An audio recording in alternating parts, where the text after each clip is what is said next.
Hello everybody, this is Mr. Bowman. Today we're going to be looking at the ALEKS topic, graphing a system of 3 linear inequalities. So this is going to be a step up from our last one. So we're going to look for 3 separate equations, three separate graphs, not equations, they're inequalities. And we're going to look and try and figure out where everything is shaded. Okay. Sometimes you'll find one, and with the more inequalities you add in here, the more likely it is that maybe you won't have any. So we'll see. So I'm going to do these in different colors. So we're going to start with blue here. So these ones are already set up as special cases, so I don't have to do anything with those. This one, I do want to clean it up though, so it's as close to y equals mx plus b as I can. Obviously it won't be equals because it's an inequality, but I do want to isolate that y to make it easier to graph. So I'm going to bring that over here. So negative 3x plus 4y is less than or equal to negative 12. So I have to be careful with all these negative signs. All right, so to isolate y, I want to start by adding 3x. Bring this down. And then these are not like terms, so I don't want to try to combine them, but I can put them next to each other. And normally we would write negative 12 plus 3x, but knowing I'm aiming for that kind of y equals mx plus b form, I want the x to come first. So I'll do 3x minus 12 to set it up there. Now I have a multiplication here, which I want to undo, so I'll do the opposite of multiplication. And I'm going to do that to every number. So these cancel out because they divide out to 1. And so 1y, which is just y. 3/4 x minus 3. So to graph this guy, I start at negative 3, so I go down 3. And then I have a slope of positive 3 over positive 4. So the top 3 tells me to go up or down. So it's positive, I'm going to go up. And the bottom one is telling me to go right or left. Positive is right. So I'm going to go up 3, right 4. 1, 2, 3, 1, 2, 3, 4. And I have some more room, so I'll do that again. 1, 2, 3, 1, 2, 3, 4. And I want to go the opposite direction as well. So I'm going to reverse both directions, but keep the numbers the same. So instead of up 3, right 4, I'm going to go down 3, left 4. 2, 3, 1, 2, 3, 4, 1, 2, 3, 1, 2, 3, 4. And if you did that correctly, you should get this nice linear pattern there. Okay. Now looking at this, it's an inequality, so I have to look for is it solid or dashed in terms of the line, and where am I going to shade? So let's tackle those one at a time. Looking at this, it's less than or equal to, so it's going to be a solid line. Any of those or equal to's are solid.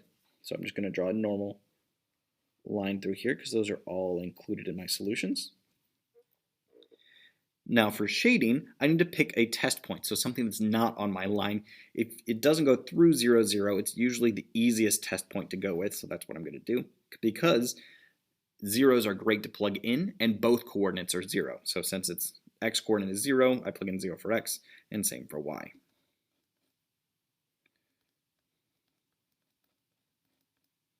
So I change x and y to 0, 0, because that's my test point.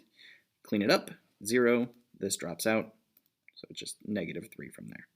Is 0 less than or equal to negative 3? No. Okay, not going to be less than any negative number, so that means that I don't want to shade the side with my test point, because it's not a solution. I want to shade the other side, so I'm going to shade down here. All right. So moving on, that's the hardest one. All those diagonal lines are always the trickiest, so I need to look up here. So I have x is greater than or equal to 5. It's already isolated and ready to go. So I just need to draw a vertical line, because it's x, through 5 here. But I do want to see, is it supposed to be solid or dashed? It's greater than or equal to, again, so it'll be a solid line. And then where am I shading? I'm looking for x is bigger than 5, so I want to shade to the right, because those are numbers bigger than 5, like 6, 7, 8, 9, etc. And then last but not least, y is greater than negative 5. So it's a y here is the only variable, so that's a horizontal line through negative 5, and this will be a dashed line because it's just greater than, not greater than or equal to. right? And I want numbers greater than that one, so I'm going to be shading up for this.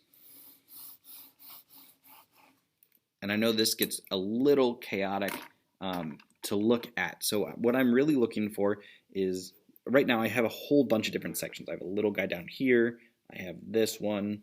I have over here, because I'm stopping at my lines. There's one over here. There's a little triangle there. Down here, over here.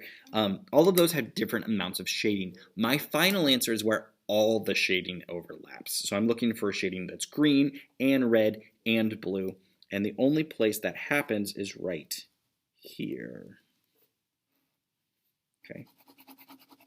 So up here I have no blue, down here I have no red, here I have no green, etc. So the only place they all show up is in this and this graph kind of looks like a trapezoid section over there. And that's where your final answer is located.